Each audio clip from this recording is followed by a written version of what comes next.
Bom dia, são 8 horas e 15 minutos, quarta-feira, 14 de agosto. Esta é a TV Senado, eu sou André Ricardo e você assiste agora ao Senado em Dia. Funcionários comissionados do Senado só serão contratados se forem ficha limpa. PEC prevê perda automática de mandato de parlamentar condenado por improbidade administrativa ou crime contra a administração pública. Reunião de líderes partidários vai definir a agenda de votações dos próximos dias. E em audiência no Senado, o ministro do Esporte reconhece atraso em metade dos estádios para a Copa.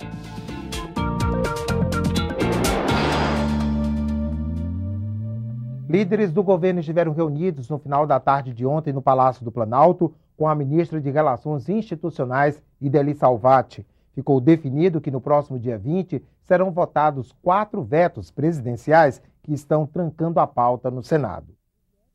É uma matéria que trata do Pronatec, ProUni Pronatec, é uma matéria que trata sobre a desoneração da cesta básica, tem a do ato médico e do Fundo de Participação dos Estados. Então são essas 4 matérias que estão trancando a pauta do Congresso.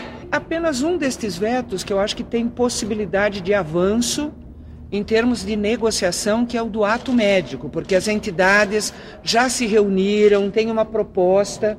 Então, havendo a possibilidade de apresentar o texto antes do dia 20, no caso do ato médico, acho que é bastante provável, entende, que fique mais fácil manter, né, o veto por conta de ter um texto alternativo negociado. Nós teremos uma sessão do Congresso já com pauta definida no dia 20 e nós tratamos dessa matéria neste momento. Estamos estabelecendo, portanto, um procedimento entre as lideranças da base aliada e a Presidência da República com relação ao debate dos vetos e da pauta do Senado da República. Portanto, ficou acertado com os líderes que haverá uma reunião agora em cada uma das bancadas para que nós possamos fazer o debate com os senadores e, se necessário, então, uma nova reunião sob a coordenação da ministra Idely.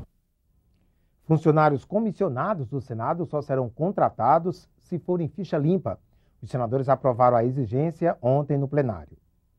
Os senadores ressaltaram que a lei da ficha limpa, aprovada em 2010, representa um pacto da sociedade pelo fim da corrupção e dos crimes contra a administração pública. Por isso, os requisitos da lei serão exigidos na contratação dos funcionários comissionados do Senado. Nós completamos o ciclo de exigência, de acompanhamento, de modernidade, de transparência, aprovando esse projeto. Com a resolução aprovada por unanimidade, fica proibido, por exemplo, contratar pessoas que foram condenadas por crimes dolosos contra a economia e a administração pública.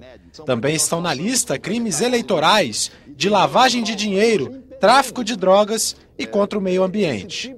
A proibição dura até 8 anos após o cumprimento total da pena. O Senado, quando faz hoje dar este passo, aprovando esse projeto de resolução, utiliza-se da máxima que costumo repetir aqui, que é de Lênin, inclusive, que dar o exemplo, pois o exemplo arrasta e palavra somente convence. Cada um dos 81 senadores possui verba para contratar de 12 a 55 funcionários comissionados. O presidente Renan Calheiros lembrou que, em julho, o Senado aprovou uma proposta de emenda à Constituição que estende a lei da ficha limpa aos órgãos dos 3 poderes. Mas a matéria ainda tem que ser votada na Câmara. A resolução, aprovada nesta terça-feira, estabelece de imediato a exigência no Senado. A iniciativa exatamente do senador Randolph, do senador Pedro Taques e do senador Pedro Simon, deste projeto de resolução, nos permite o protagonismo, a vanguarda de implantarmos essa regra em primeiríssimo lugar no Senado Federal. O plenário aprovou ainda a autorização para que os estados do Pará, Sergipe e São Paulo tomem empréstimos com instituições internacionais no valor total de 650 milhões de dólares. Confira agora a agenda das comissões do Senado para amanhã desta quarta-feira. Audiência pública na Comissão de Infraestrutura para debater a construção de usinas hidrelétricas a fio d'água, ou seja, aquelas que não requerem grande estoque de água, dispensando barragem e estruturas gigantes. Com isso, reduz-se o impacto ambiental. Na Comissão de Assuntos Sociais, um dos itens da pauta é o projeto que autoriza farmácias a vender medicamentos a preço de custo para aposentados. As empresas poderiam lançar a diferença entre esse preço e o de mercado como despesa operacional. Na Comissão de Educação, haverá audiência pública intitulada O Processo de Escolha de Diretores de Escola no Brasil como instrumento de valorização do mérito. Entre os convidados, o secretário de Educação do Estado de São Paulo e a representante do movimento Todos pela Educação. A Comissão de Constituição e Justiça está prevista para logo mais às 10 horas da manhã. Quem traz informações sobre a reunião é a repórter Dinalva Ferreira. Bom dia, Dinalva. Bom dia, André. A Comissão de Constituição e Justiça deve voltar a analisar hoje a proposta de emenda constitucional que prevê a perda automática do mandato de parlamentar condenado em sentença definitiva por improbidade administrativa ou crimes contra a administração pública. De acordo com o texto, nesses casos, a mesa da Casa Legislativa, da qual o parlamentar fizer parte, se limitará a comunicar a perda do cargo após a comunicação do Poder Judiciário sobre a condenação. A PEC, que estava na pauta da última reunião, foi retirada para que o relator, senador Eduardo Braga, tivesse tempo para analisar as emendas que foram apresentadas de última hora. Mas a matéria está como primeiro item da pauta desta quarta-feira. André? Obrigado, Dinalva. O Senado lança hoje, às 11 da manhã, a Constituição Brasileira em formato digital. O texto eletrônico permite a leitura em tablets, smartphones, notebooks e computadores. Ao acessar, o usuário poderá fazer anotações como se fosse em papel.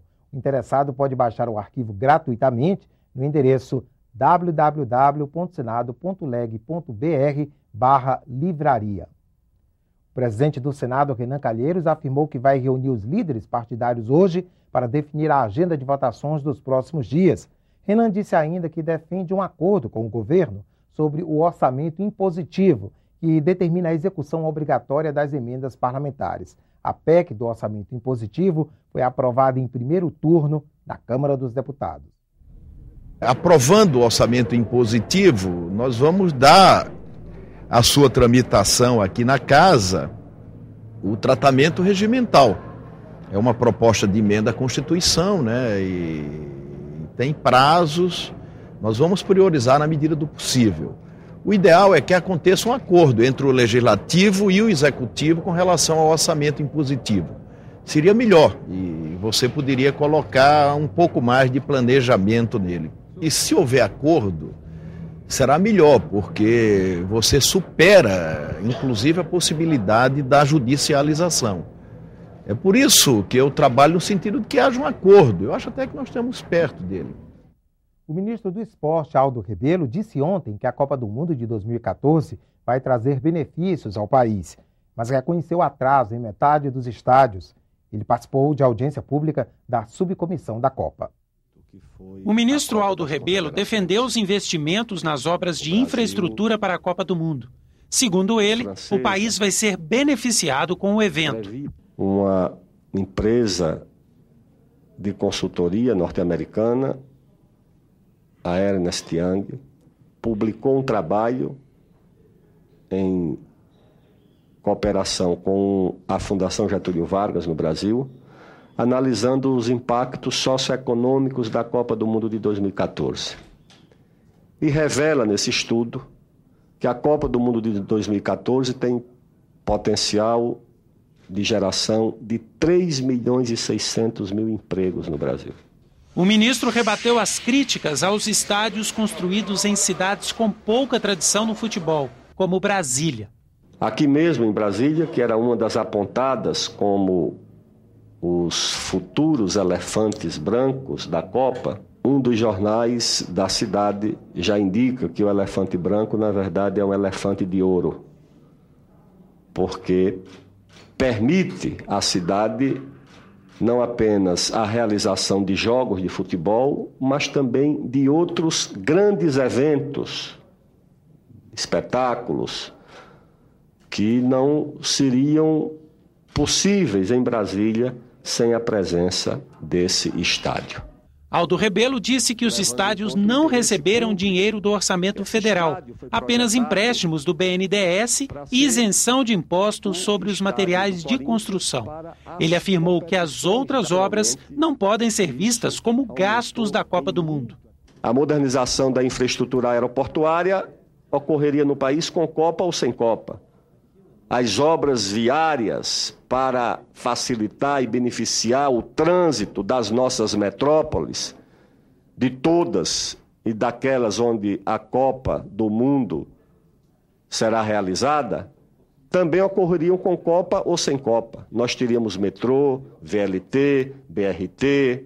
O ministro Aldo Rebelo admitiu que alguns projetos de mobilidade urbana não vão ser concluídos antes da Copa do Mundo. Dos 12 estádios que vão sediar os Jogos, 6 ainda estão em obras e precisam ser entregues até dezembro. Porto Alegre, Curitiba, São Paulo, Natal, Manaus e Cuiabá ainda não têm estádios prontos. Os senadores demonstraram preocupação com o ritmo das obras. Eu queria saber do ministro se o ministro tem acompanhado as obras da Arena Pantanal. A Arena está atrasada, todos nós sabemos que está atrasada. Nós tomamos o início das obras, vamos tomar como referência dezembro de 2009. Então, calculamos a evolução mês a mês, o percentual, até a data de hoje, e projetamos para o prazo de entrega a possibilidade de conclusão das obras com base no percentual mantido até agora. Se, no entanto, esse percentual precise de um acréscimo substancial para o prazo de entrega ser cumprido, isso já nos acende um sinal amarelo. A maior parte, hoje, precisa desse acréscimo. Aldo Rebelo afirmou que os aeroportos estarão preparados para receber 3 milhões de turistas brasileiros que vão circular pelo país e 600 mil estrangeiros. Nos aeroportos, nós temos quase que a projeção do dobro da capacidade em relação à demanda projetada para o mesmo período. O problema dos aeroportos não reside na capacidade aeroportuária, ou seja, receber aviões e passageiros. A questão do aeroporto é mais na operação do aeroporto, ou seja, no tempo que o passageiro leva para desembarcar e sair do aeroporto, para chegar no aeroporto e embarcar, para receber a sua bagagem. E essas providências estão sendo adotadas pelo governo, pelo ministro Moreira Franco, para que tenhamos uma solução até a Copa do Mundo. A compra de 36 aviões de caça para a Força Aérea Brasileira voltou a ser discutida no Senado. A Comissão de Relações Exteriores e Defesa Nacional realizou uma audiência pública com o presidente da comissão responsável pela escolha do equipamento e com o comandante da Aeronáutica. Os parlamentares questionaram a demora na compra dos novos caças para a FAB. O processo de aquisição foi iniciado em 2001, suspenso em 2005 e retomado em 2008. O relatório final da Aeronáutica foi entregue em 2010. 3 modelos participam da concorrência: o francês Rafale, o sueco Gripen e o norte-americano F-18 Super Hornet. A escolha depende de decisão da presidente da República. O que sim está definido com clareza meridiana é a obsolescência da frota de combate da Força Aérea Brasileira, que não condiz com as aspirações do Brasil de maior protagonismo internacional, em especial com o desejo manifesto de um assento permanente no Conselho de Segurança das Nações Unidas. O nosso ministro tem envidado esforços para que haja uma decisão. A presidenta já sinalizou mais de uma vez a preocupação com esse projeto. Já disse que vai tomar decisão em curto prazo. O comandante da Aeronáutica manteve sigilo sobre o modelo preferido pelos militares. Afirmou que todas as propostas garantem a transferência de tecnologia para a indústria brasileira, preocupação apresentada pelos senadores. Do ponto de vista estratégico dos projetos, se todos eles estão dispostos a abrir a caixa preta tecnológica para os projetos brasileiros na indústria aeronáutica. O Brasil não pode cair numa armadilha perigosa de apenas fazer uma compra. Talvez por isso que estejamos demorando. Fazer uma compra é fácil. Qual é o menor preço? Qual a melhor relação custo-benefício? Se compra.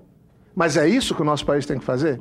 Qual é a intenção da cooperação industrial? É que a Força Aérea Brasileira e o Parque Industrial Brasileiro tenham a capacidade o quê? De manter esse sistema, essa aeronave, durante toda a sua vida autonomicamente.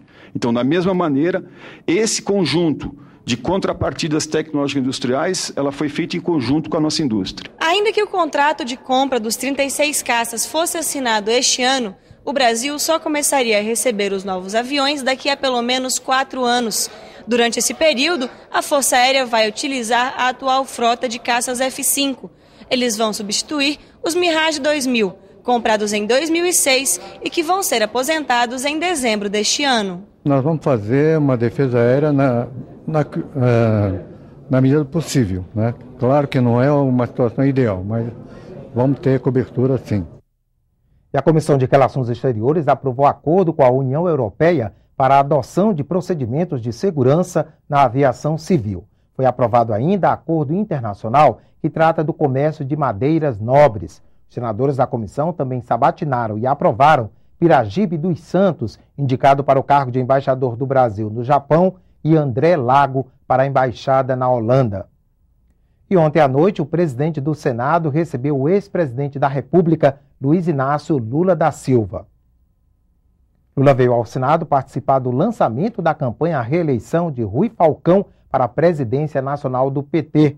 Ele visitou o presidente Renan Calheiros, acompanhado de senadores, ministros e outros políticos do partido.